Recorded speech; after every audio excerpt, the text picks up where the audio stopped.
Zero Mass Water's 21st century moonshot to make fresh drinking water an unlimited resource around the world can inspire and activate each of us, just as what President Kennedy did, as Alan talked about, over 50 years ago.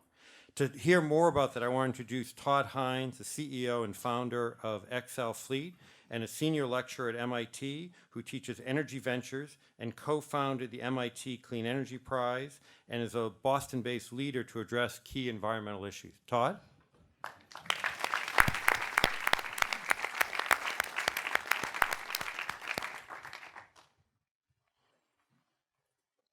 Thank you very much, and thank you to the JFK Library for hosting this special event highlighting innovation and its impact on humanity. As was mentioned this year, the Presidential Library is celebrating the 50th anniversary of the moon landing and is emphasizing the vital importance of innovation to a new generation. The JFK Moonshot speech was an opportunity for our nation and the world to unite around advancements in technology and human achievement. It also ignited and guided 400,000 people to work tirelessly for almost a decade to solve an immense technical challenge. In that speech, President Kennedy famously said, "We choose to go to the moon in this decade and do the other things, not because they are easy, but because they are hard." Today, we are fortunate to hear about one of those other things that President Kennedy alluded to. We get to hear about something that will have a lasting and positive impact on the world by solving a very hard challenge. According to the World Health Organization, at least 2 billion people use drinking water sources contaminated with feces, resulting in almost 500,000 deaths per year. As if that wasn't bad enough, by 2025, half the world's population will be living in water-stressed areas, and climate change will make this problem much worse. Fortunately, we have innovators like Dr. Cody Friesen, who's here and is passionate about solving the world's greatest challenges. As an entrepreneur and material scientist, Cody builds businesses that apply advanced technologies to problems facing humanity. He is driven by creating technology for social equity. In 2014, Cody and his team of scientists commercialized a technology they were developing for over 8 years at the ASU Fulton Schools of Engineering. This technology became SOURCE, a hydropanel that makes clean drinking water from air, independent of infrastructure. The core product offering of Zero Mass Water. He is a Fulton Engineering Professor of Innovation at Arizona State University and is a Senior Sustainability Scientist at the ASU Global Institute for Sustainability. Cody has always been driven by the power of science to solve real problems and was named by the Aspen Institute as a 2015 Henry Crown Fellow. In 2009, MIT's Technology Review named him as one of the top 35 innovators in the world under the age of 35. Cody has led Zero Mass Water to be recognized with the CES Innovation Award in 2008 and as a New Energy Pioneer by Bloomberg New Energy Finance in 2019. He's previously served as the U.S. Manufacturing Council for the U.S. Department of Commerce as the co-chair of the Energy Subcommittee. He has 145 patents, 145 patent matters around the world, and 37 granted patents already. Cody earned a BSc in Material Science and Engineering from Arizona State University and a PhD in the same discipline from MIT. Because this is a private group, which means no tweeting, no commenting, can't say anything about this, I can share with you that tomorrow, Cody will be publicly honored with the 2019 Lemelson MIT Award for his work as an inventor. So a special round of applause.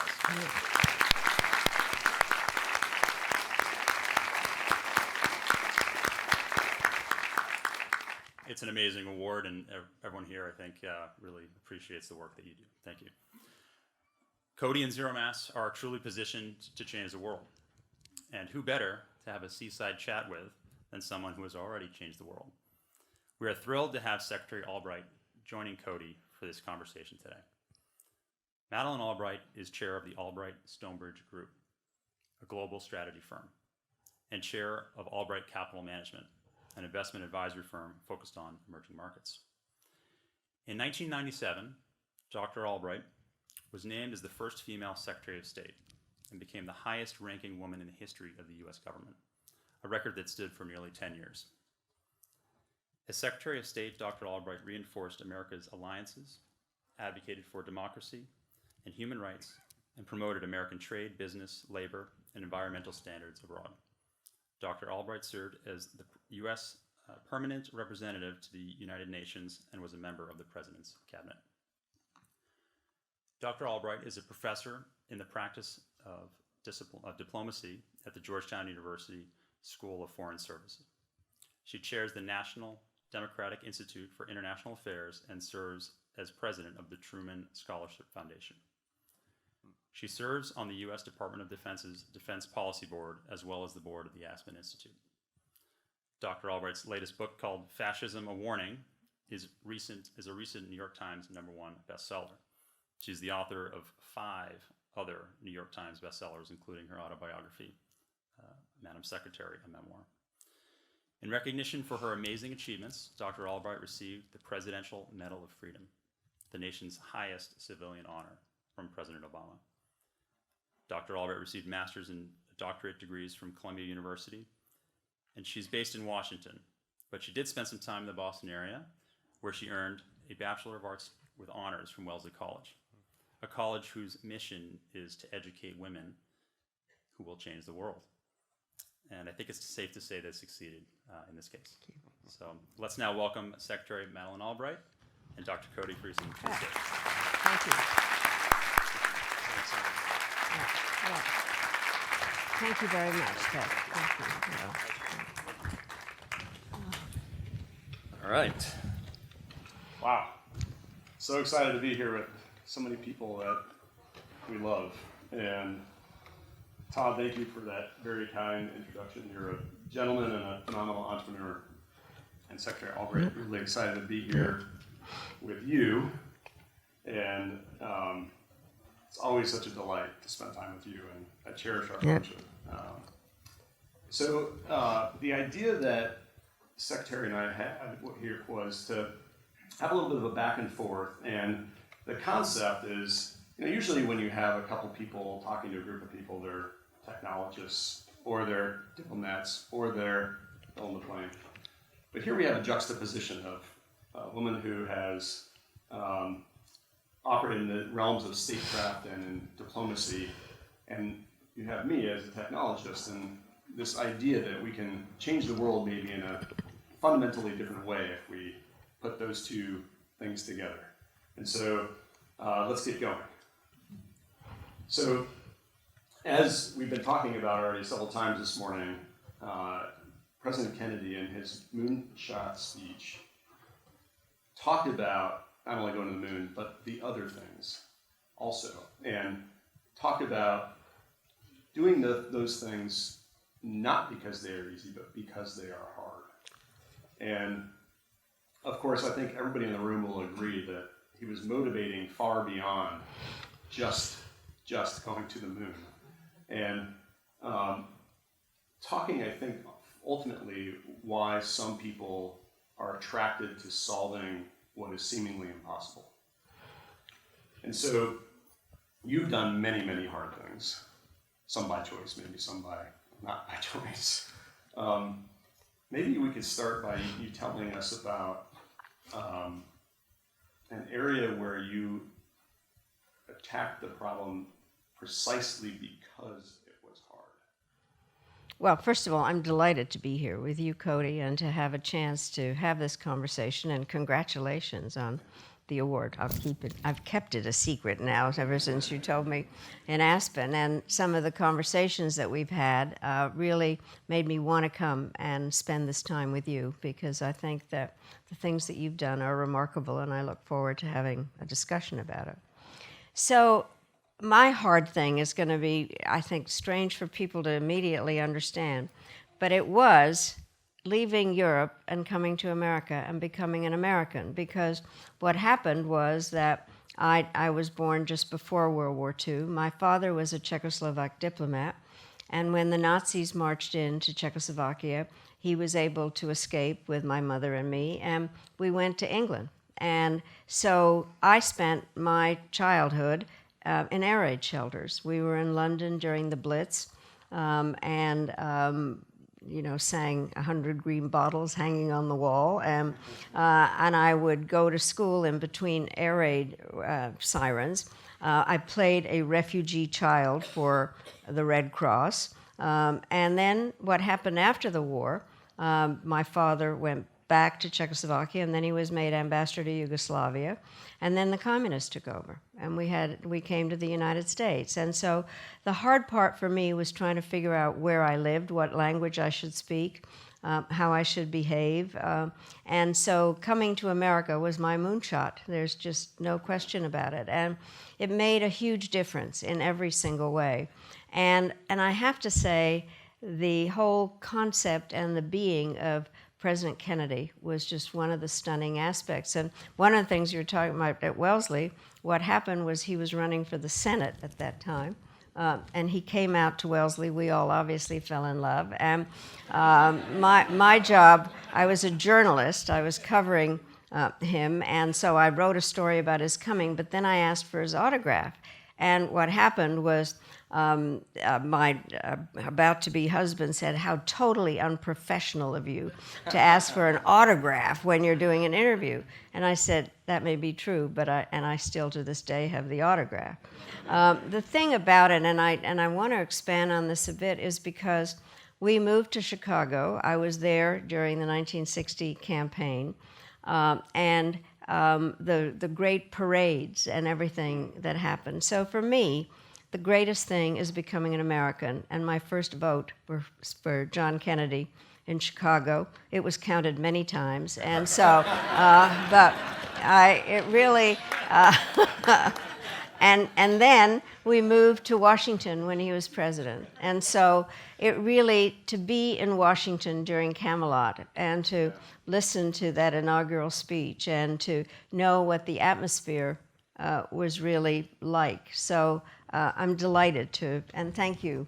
I continue to admire the Kennedy family in every way, and I admire very, very much all the things that you're doing. Oh, thank you. Appreciate that.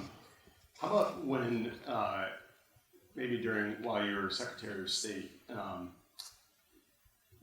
there's lots of things coming at you, I'm sure. What are those things, maybe something that you attacked because it was, a particularly pernicious problem or something hard, you just saw, you didn't see anybody else picking it up, and you went after it? Well, the thing that I did, and I'm proudest of it, but it was the hardest thing to do, was to make a difference in what was going on with ethnic cleansing in Kosovo. And it's interesting in terms of how one's history affects what you think and how you act. And having told my story of having to leave when communists took over and when during World War II people were sent to concentration camps, I could see what was going on in Kosovo, where people were being killed, not because of anything they had done, but because of who they were. And I I'd always been interested in the former Yugoslavia. As I said, my father had been ambassador there. And so the idea was what to do. And thanks, I think, to a lot of the inspiration from President Kennedy, knowing what, in fact, America could and should do as a world leader, that people listen and wonder what we're going to do. And so the question was, what are you all going to do about Kosovo? And I had been disturbed, frankly, about how long it took us to do something about Bosnia. And then I'm Secretary of State, and I thought, all right, it is up to me to really move this forward. So I did say that we were going to use American power to stop the killing there. So the Secretary of State can say many things, but has no airplanes. So the bottom line is I had to persuade, the hardest part about it was persuading our own government. And so I met with the Secretary of Defense, and we talked about this, and the military people said, no, we can't do this. And I said, we do really have to do it, and we argued a lot. And then we went in front of the president, and the president agreed with me that we needed to do something. And so, but it wasn't simple even then. What happened, President calls me in the middle of the night, and he said, Madeleine, the planes have left. This is the right thing we're doing, right? Yes, Mr. President. Madeleine, it is the right thing. Yes, absolutely, Mr. President. So then what happens is that the weather was bad. The Serbs put out decoys. And then I come into my office a couple of days later, and my exec says, sit down. I said, what's the matter with you? He said, just sit down. I said, seriously? He said, we've just bombed the Chinese embassy by mistake. So what happened was this glorious thing was called Madeleine's War.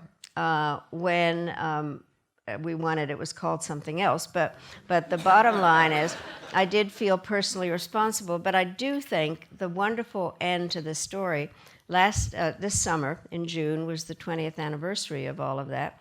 And I went to Kosovo with President Clinton.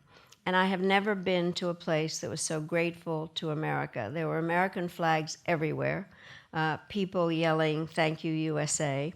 And it was a glorious time. And so kind of, I have to say personally, walking in Pristina, the capital, holding hands with Bill Clinton, they had done a statue of me, fortunately on a pedestal, so it was taller.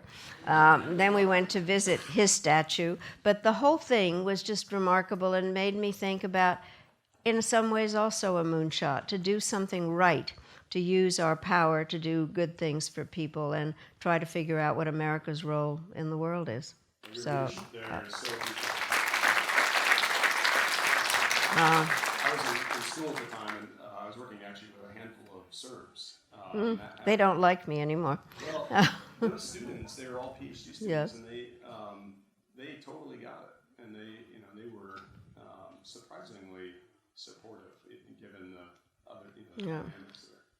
So, well, I really, it's interesting because some of the younger Serbs are grateful, the older ones are not. But one of the things I have to say, it's very egotistical of me, but there's a whole generation of little girls, or now older girls, in Kosovo whose first name is Madeleine. And so but it was the right thing to do. And I think it's something so germane about what America's role is and when do we do to help people and how we use the incredible power that we have. So that's always a fine line, lots of that. yeah, that. So it's my turn to ask you a question. So as a material scientist who could choose to pursue an awful lot of different things, I would like to know how you kind of focused on the issues that you've been working on, and the hardest thing of all, I think, that humanity faces today, which is the abundance of drinking water. And so, and I just think it would be very interesting if you could tell us a little bit more about how you really worked on renewables and all the various aspects of that. Yeah, happy to. And I think probably most people appreciate this, and I think people around here would call it a wicked problem, right? That water is in fact a wicked problem, and it is that for a whole bunch of reasons. You think about the fact that there are still 1 million miles of lead pipes in the U.S. Most of that's in buildings. You think about the cost of remediating that; it's untenable, right? There are over 750 water main breaks in the U.S. a day, right? And every single time one of those happens, in principle, there should be a boil advisory. I don't believe there are 750 boil advisories a day in the U.S. At a global level, it turns out that one person dies from waterborne illness every 10 seconds. So how many people have passed away from waterborne illness just since we've been sitting here? And then you think about on the sort of the female empowerment side, just in Africa alone, 40 billion hours a year spent fetching water.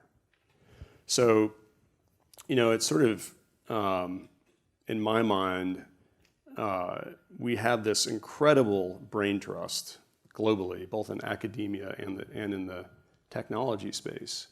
And a lot of times that energy gets put into frivolous things. And so why don't we take that brain trust and focus it on some of the hardest things, right? And you think about the smartphone. The iPhone came out in, is it 2007 or 2008, 2007? Something like that. So literally we're 12 years since the beginning of that. There are now 5 billion of those around the planet. information poverty is essentially a thing of the past. Almost everybody on the planet either has one or knows somebody who has one. And so we've seen the many positive things that have come out of that and the few kind of dramatic negative things that have come out of that evolution. At the same time, renewable energy has gone down in cost by a factor of 10, thanks to many people in this room who have worked extensively to go do that. And yet, water poverty, if I can sort of invent a term, has gotten a lot worse in that same period. And gotten worse because of all the megatrends, right? Pollution, water overdraws, aging infrastructure, climate change, all of those things all contribute in the wrong direction. And so at a fundamental level, the question was, how can we go solve this given our thinking about things from a renewable energy perspective? Well, can you go into this a little bit more in terms of just the renewable part? How does it really work? And help me understand some of what your options are to make water renewable.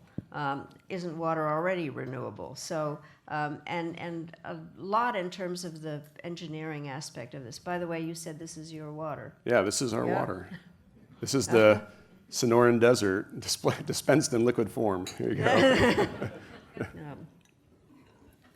But I really do think some of the conversations that we had in Aspen had to do with your explaining the process, and I think it's so incredible. So if you could do that, I think that would be terrific.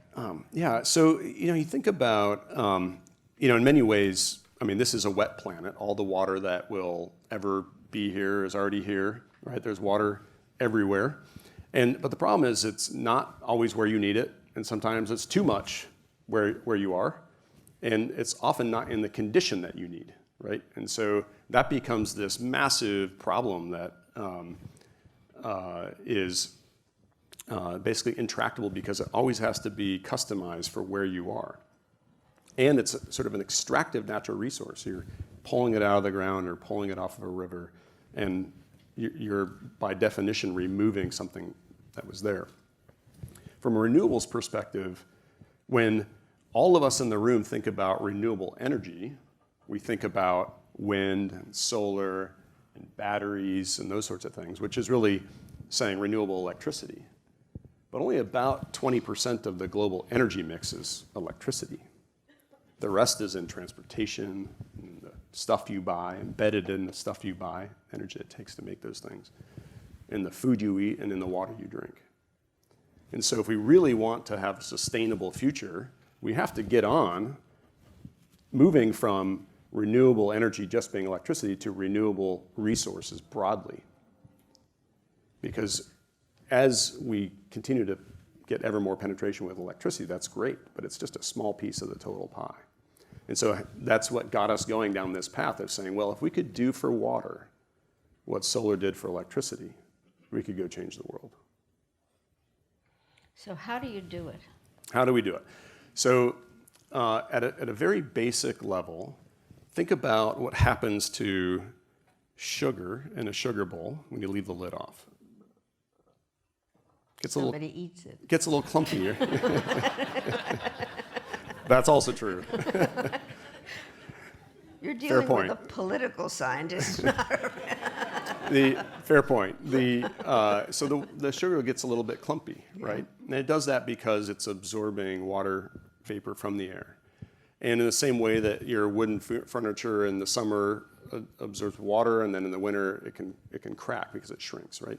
So there's experiences in our daily lives with materials that are, the scientific term is hygroscopic, that like water vapor from the air. And so what we went and did is develop a set of nanostructured materials that do that process really fast. And then we use sunlight to basically drive that water vapor back off of those materials and produce effectively distilled water almost anywhere on the planet. We then take that pure water, which is now like a clean slate, we mineralize it, and then store it on board. So every single panel is like an independent water supply. And then we can put these panels together in large arrays to serve everything from schools to hospitals to homes to whole communities.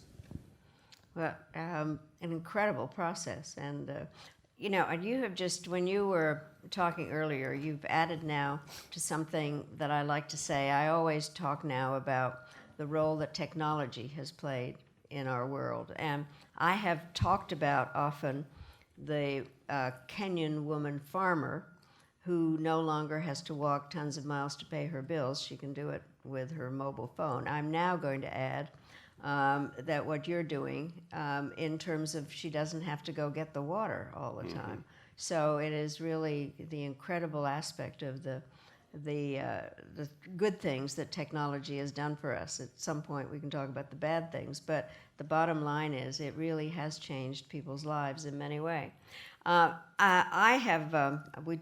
just repeating some of the things because we spent a lot of time together in Aspen. And by the way, those of you who don't know what the Henry Crown Fellowship is, it is to people that are already somehow doing something useful, but urges them to do something more in terms of kind of a moonshot, frankly. Yeah. And this is something that you did, and it's really terrific to be part of that Henry Crown Fellowship.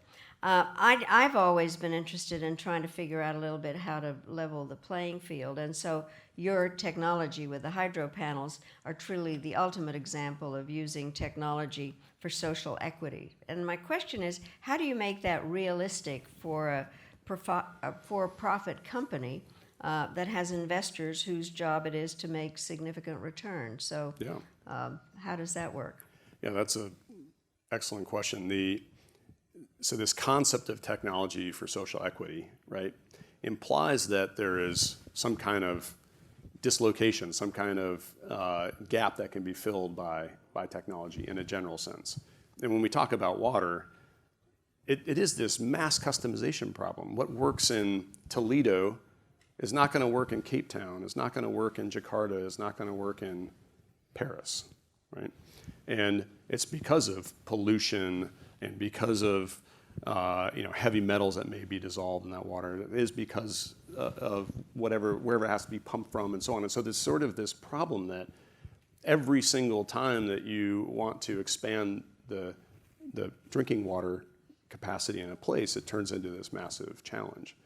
And so the opportunity is one of getting onto a Moore's Law type learning curve, right? This Moore's Law concept that applies to how computers are getting faster and why solar panels get cheaper and so on, because you can centralize and develop a technology that can be repeated many, many, many times. And so you get the benefit of scale, you get the benefit of sort of data-driven learning cycles that accelerate. And so by doing what we've done with SOURCE Hydropanels, it takes away that mass customization problem. It's the exact same panel now in 33 countries across dozens and dozens and dozens of types of applications at hundreds of different sites. And it's all the same panel. And so it removes that mass customization factor. And what it also means is that often we're lower cost today than many of those installations, many of the current incumbent, whatever that mechanism is that they're getting good water, whether they're filtering or trucking it in or having to do some kind of desal or whatever the case may be. The drivers are economic, and the business, on the business side of zero mass water, it is all about going and solving those problems at a scale that makes sense for those people and at a scale that ultimately will make our stakeholders ever wealthier, right? Because ultimately capitalism, while as imperfect as it is the ultimate way to scale, because capital begets capital when something makes money. And so that kind of application of developing technologies that lift people up into a space where there's clear stress, you can't move water very far, it's heavy, it's wet, it leaks, stuff grows in it, all the problems, so it's kind of a very local problem. We can go in and fundamentally change that and ultimately effectively digitize water wherever we are. I think what's interesting in terms of the way you described it and the way I started it out in terms of leveling the playing field, but the bottom line, again, it's interesting, political science is a different kind of science. And the thing, and relating it to two different things that I'm involved in. You introduced me as being chairman of the board of the National Democratic Institute. And one of the issues always is how do you help people have the kind of government they need? And when I went to graduate school in the different science, what happens is you talk about what comes first, political development or economic development. And they have to go together, because for democracy to succeed, it has to deliver. Right. And so, and people want to vote and eat or drink water. And so I think it is a very important aspect in terms of helping people to be able to have some influence on their governments and to try to figure out how that all really works. The other part, I think, in terms of investing, again, described, I'm very interested in emerging markets, and emerging markets are a little iffy, but the bottom line is if you are actually delivering something that people need, capitalism does work. Right. And so I do think that the combination of the various things that you are doing through this incredible invention and your scientific brilliance, I think, is just great. And so I wanted to actually ask you the secret here, that as part of the MIT Lemelson recognition, you're going to receive $500,000 cash gift. And so, knowing who you are, really, can you share us a little bit about how you're going to use that money? Sure. Not buying a Ferrari, although I thought about it for a second. It's such a great honor, and it's been a huge team effort. And keep in mind, I'm not going to receive, in a paper check inside of an envelope with no blinking over the check, $500K came to the front door, which is a little weird, right? I'm holding this up and going, wow, this made this here. Yeah. And so, starting to think about how do we honor the gift that is that award? How do we think about what SOURCE represents, and how do we sort of turn that back to the world? And so I called up my buddy, she's the president of Conservation International. Her name is Jen Morris, and I whispered in her ear about the prize, and I said, hey, where could we go have an impact on an indigenous community that themselves are doing something for the world, right? And as we know, 70% of the natural world that's left is controlled and managed by indigenous populations around the world. So we need to do right by our indigenous peoples, right? And so in Guajira, Colombia, there is an area called Bahia Hondita, and it's occupied by the Wagyu people. And it's an extraordinarily arid place. And Conservation International had gone in there before and looked at possibly doing small-scale desal or some other mechanism to provide these people water, because their historical source of water, which was a river, has been dammed up, problematic, as you can imagine. And so they don't receive that water anymore, and so they have a massive issue. And at the same time, these are people who have gone from, over the last decade, from eating sea turtles as a cultural practice to committing not to save them. And so we are going to solve their drinking water problem with that gift and eliminate waterborne illnesses from those folks. That's what we're doing. Well, that's amazing. That's great.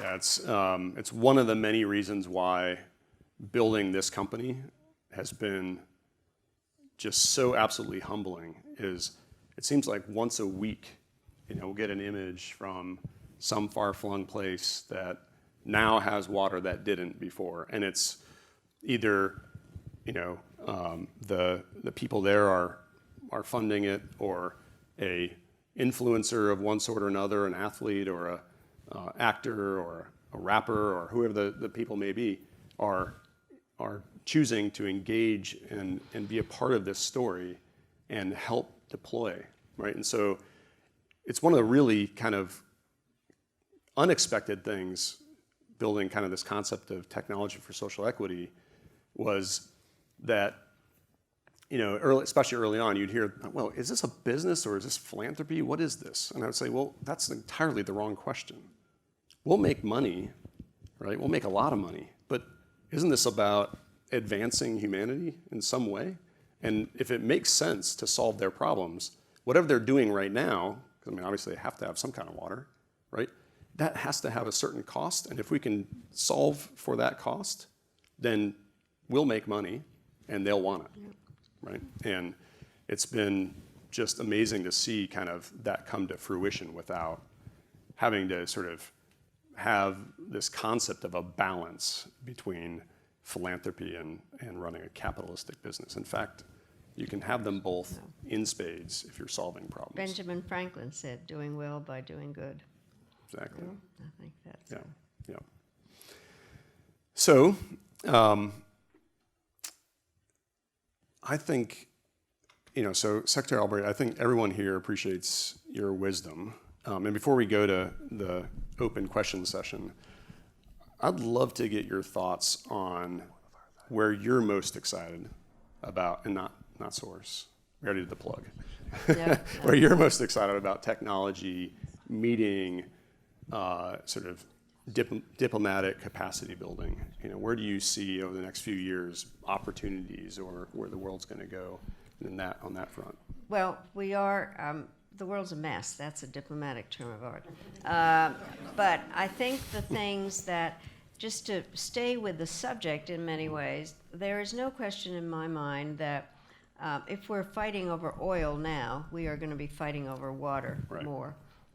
Because it is absolutely essential for life. And so the whole question about how you understand the issue of lack of water as a national security issue in a number of ways. And we do know that some of the fighting that's gone on already, in Sudan, for instance, was when the people were not able, in Darfur, were being pushed out. There wasn't water. They had to leave. Any number of different aspects, or the Middle East, which is complicated enough, but the water issues are very great there. I think the question then becomes one of, from a diplomatic perspective, how do you help countries, the leaders of countries, to understand the importance of investing in some kind of a way of dealing with the water issue? Then also very specific things to do with water in terms of how rivers are controlled, what's the international law about that, or the law of the sea, or any number of different ways that diplomacy becomes a very important tool. I do teach at Georgetown, and I say, when I begin my course, I say foreign policy is just trying to get some country to do what you want. So what are the tools? And my course is called the National Security Toolbox. And I taught yesterday about the importance of bilateral diplomacy. How do you, in fact, develop a system where you, as X country, can talk to another one on the basis of some kind of a common interest? And if dealing with trying to provide water becomes something that is wanted by both sides, it's obviously easier. But if there is fighting over, whose river it really is, or should you be involved in some country's political affairs, then it really does require the art of diplomacy, and we have to see that in many different ways. And so I think that the things that people might not think we have anything in common, but I do think that, in fact, the art that you have produced is something, and the mechanism is something that can be very useful and important in deflecting fighting. Right. And trying to figure out how to make things better. One of the aspects now, obviously, is also immigration.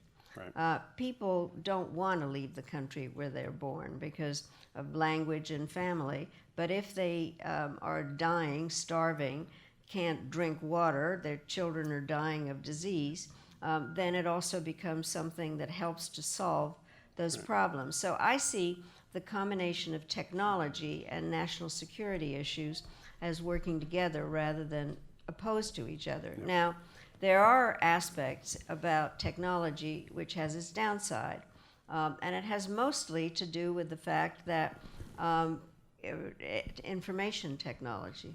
Where is it that people get their information? And that as a result of social media, everybody kind of lives in their own little world and get their information through ways that they don't know really where it comes from. And so I do think that we need to recognize that both the positive sides of technology can produce negative, and so there also has to be diplomatic or action on that. So, for instance, I often talk about the downside of it in terms of the Arab Spring. So what happened, people were summoned to Tahrir Square by social media in Cairo. They all got their information in some specific way to motivate them, but they weren't organized. And what happens with information technology, it disaggregates people so that they aren't forming political parties. Then what happens is that in Egypt's example, the elections were held too soon. The Muslim Brotherhood was organized. The people in Tahrir Square were not, and so the Muslim Brotherhood wins the election. Things turn out to be very bad, complicated. Then I make up this guy who's a middle-aged guy who lives outside of Cairo who wants to come in and open his stall in the marketplace, and Cairo's a mess, and he says, to hell with this. I want order. And now they have a military government. And so there are various aspects to technology that have their downside. Then this is it's a plagiarized line, but I use it all the time, which is that people are talking to their governments on 21st century technology. The governments listen to them on 20th century technology and provide 19th century responses. And so the governments aren't functioning to deal with the various problems. So I prefer to look at the upside of technology, and what you're doing is a perfect example of that. But I think we do need to recognize that it is not perfect. It has displaced people from their jobs, and it does have this other problem. But I wasn't going to raise this, but because I love to connect dots, and water and indigenous peoples. So I was just in Oregon, and I was taken to the Oregon Historical Society. And they have a whole issue where they dammed the Columbia River, displacing our indigenous peoples. And I have rarely been to a place that has such social guilt as all the people that were there listening to what was going on in Oregon, and how one really deals with this in terms of that you think you're doing some good by damming a river, and it turns out that you've hurt a lot of different people. And so I do think it's important as we look at policies, or what are the unintended consequences of what we do, which is hard, frankly, but I think very much kind of thing that you've been thinking about. Yeah, I think one of the things we talk about inside of Zero Mass is that the technology is 2% of the solution, no more. Yeah. 98% is building community, finding partners, working to build this solution with the people that are there, wherever they are, whatever it is, whether it's a $10 million house in Berkeley Hills or an orphanage for Syrian refugees in northern Lebanon.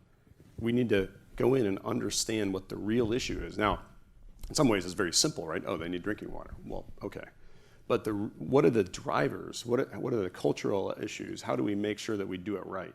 And that takes just one extra beat, right, than just running in. Yeah. And that extra beat is often where you find the solution.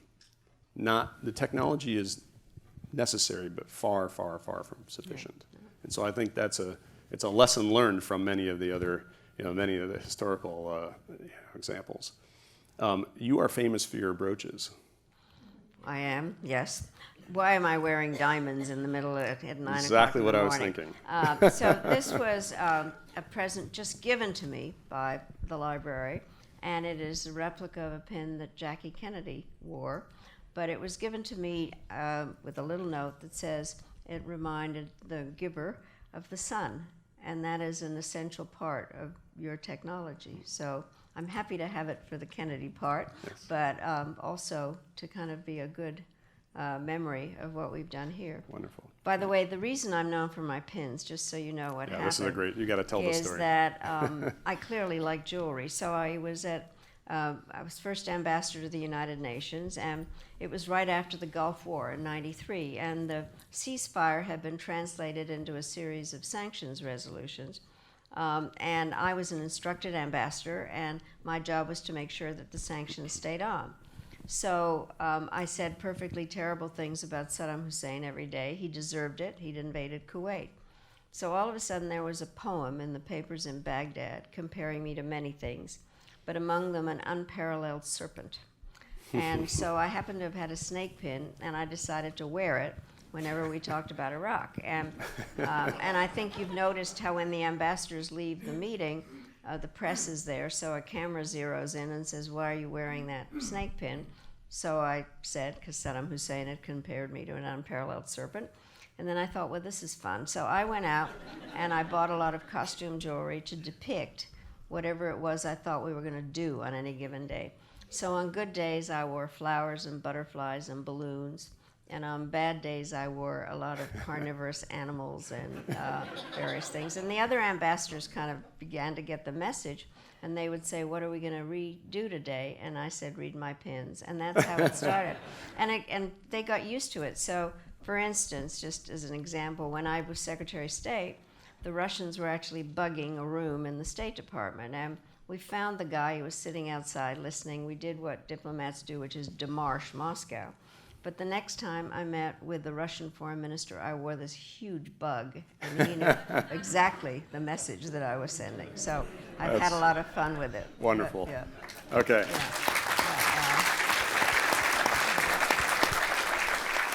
All right, so I think we have a couple mobile mics. Questions? Wasselu. Good morning, Madam Secretary. Hello? Madam Friesen? No?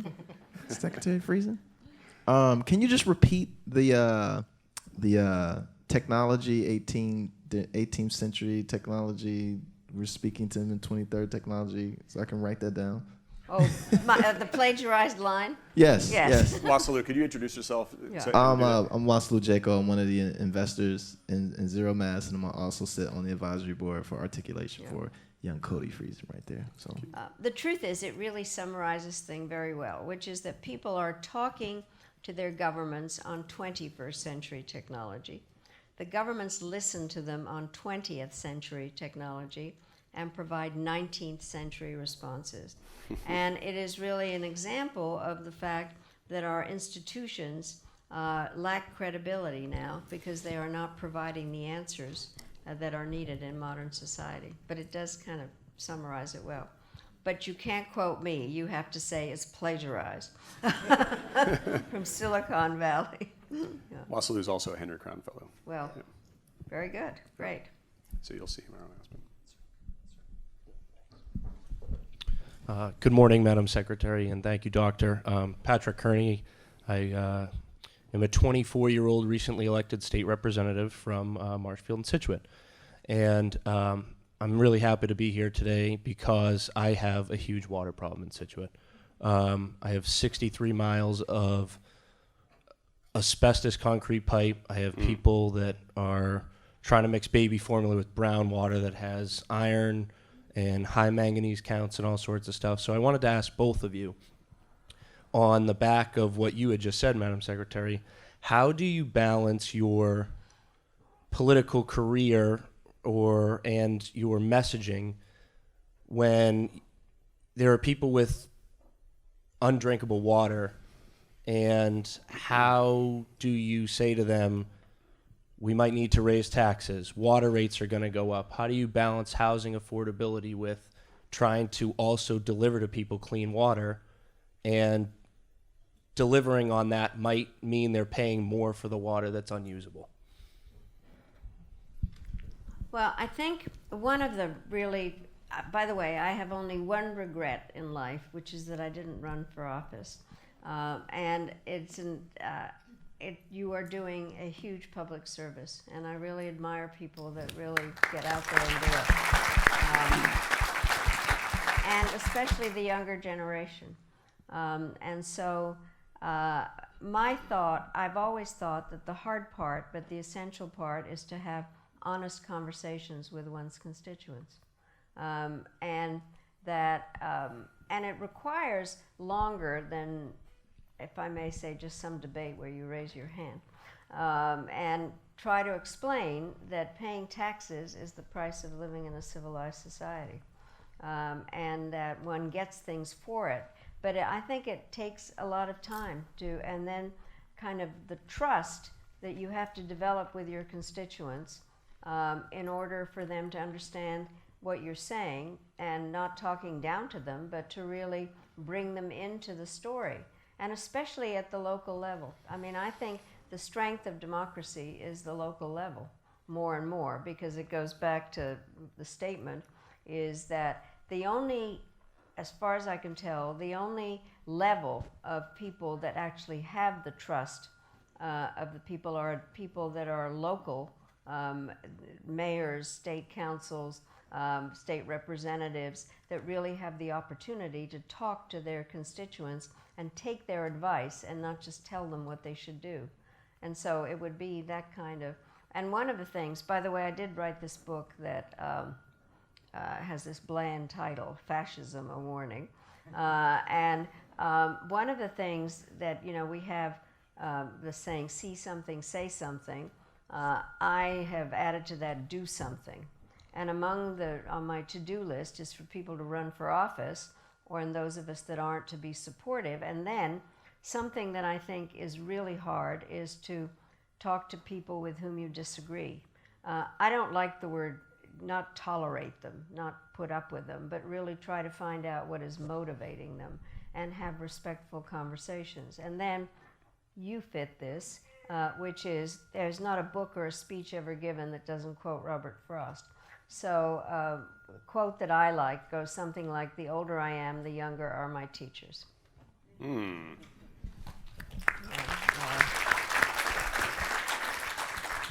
I have to follow that answer. So I'd say, I think, well, first of all, water is a massive infrastructure challenge. And of course, what it would cost you to actually go and remediate all of those asbestos pipes, whatnot, it's obviously outside the scope of what's possible. And so I agree with the Secretary. It's going to take a lot of sort of very carefully thought out messaging over a long period of time. But I think what you'll find is that many of the people in your area are probably not drinking that water. They're probably buying bottled water, or they're have some higher end filters or some other things trying to solve for that problem. And so their real water cost by the time it gets to their cup is actually really high, okay? And so solutions like SOURCE can often be lower cost than that when we're talking about drinking and cooking water. And so we're happy to help you out with that. And Rob Bartrop sitting over here can help you. He's our Chief Revenue Officer. Just wave. He's the one Australian in the room. Can't miss him. Yep. I believe we've got time for one more. Okay. I'm originally from Michigan, and I grew up around Flint, Michigan, a place with deep water disparities. And recently, people have been talking about the environment and dynamics of socioeconomics and racism and environmentalism. And I'm just wondering if you could reflect on a place like Flint, Michigan, and some of the deep inequalities that brought about really an epic water problem in a very developed part of our country. Yeah. Let me break it into two pieces on the problem side, because I think a lot gets lost in the issues, right? So all that happened was there's lead oxide inside these lead pipes. All that happened is the pH just moved a little bit, just got a little bit acidic, and that flushed all that lead into the pipes. Tiny little thing, a poor decision, but a small thing. Where the endemic racism came in and those other things were the hiding of that fact and the fact that it's still not solved, right? That wouldn't happen in many other towns that look different than Flint. And so water is this sort of very intrinsically hard problem, and yet it can be solved with better stewardship of the systems, and can be solved with technology in a way that doesn't invoke 19th century type approaches. with, for example, a SOURCE, every single panel is cloud connected. You can see on your SOURCE app that not only do you have a certain amount of water, but it's been ozonated, meaning that it's sterile. You know the level of mineralization, et cetera. So for the first time, your water is digitized. You know exactly where it came from, and you've disintermediated all of that infrastructure. I saw my son have his hand up, so I just want to take the question from him. Yeah. Go ahead, Alden. We need a microphone down here if we could. Thank you. Sorry. No, I was going to say we needed to do that. Yes. Excuse me, Madam Secretary Albright. How many brooches /and/or pins do you have? Well, I don't know. I'll tell you what has happened. The reason that I have been even interested in them and saved them is that they all have foreign policy stories.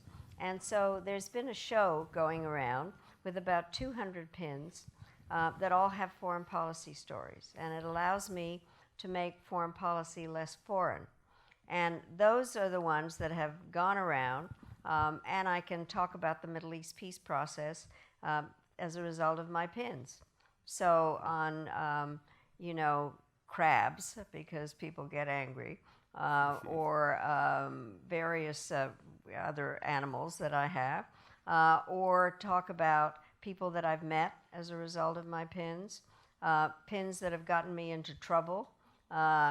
When I wore 3 monkeys to Russia because I was doing the hear no evil, see no evil monkeys.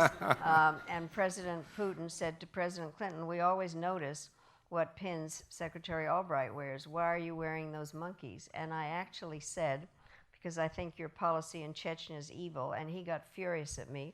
Clinton looked at me like, are you out of your mind? You're the chief diplomat and you've just screwed up the summit. But I'm able to talk about things like that, and so I'm going to give that whole collection. The State Department has established a diplomacy museum, and I'm going to give those pins there so that they can be used to tell stories, and also good for geography and learning the names of leaders. But I've had a lot of fun with my pins. And I always like new ones. So thank you. Wonderful. Yeah. Wonderful. Okay, so wow, what a humbling audience, and it's been just a terrific honor to share the dais with the first woman Secretary of State in the United States. What a wonderful pleasure, and always wonderful talking to you. And what a honor to be here in a place honoring a man who I think demonstrates the best of what this country should be all about. Yeah. So thank you, everybody. Yeah. Please stay seated while I escort the secretary out, and then we'll see you out there. Well, let me, Cody, say one more. I mean, truly, congratulations to you and for what you have done and what you will keep doing. Thank you. Because I think that you're always looking forward and looking at other things. And I'm happy to finally understand how this works. So thank you very, very much, and thank you to all of you. Thank you. Thank you so much. I want to give you